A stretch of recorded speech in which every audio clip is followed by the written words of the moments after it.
السلام عليكم ورحمة الله وبركاته. معكم الطبيب قديري خالد.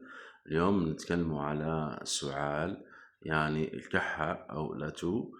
هذه الكحة هي عبارة عن خروج الهواء بسرعة وفجأة من الرئتين، والهدف من هذا الخروج بسرعة وفجأة من الرئتين لكي يتخلص من شيء غريب موجود في القصبات الهوائية.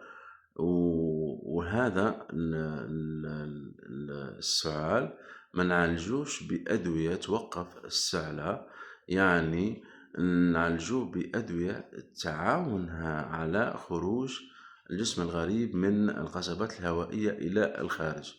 دونك ما نتوقفوا على استعمال الأدوية لتوقف السعال.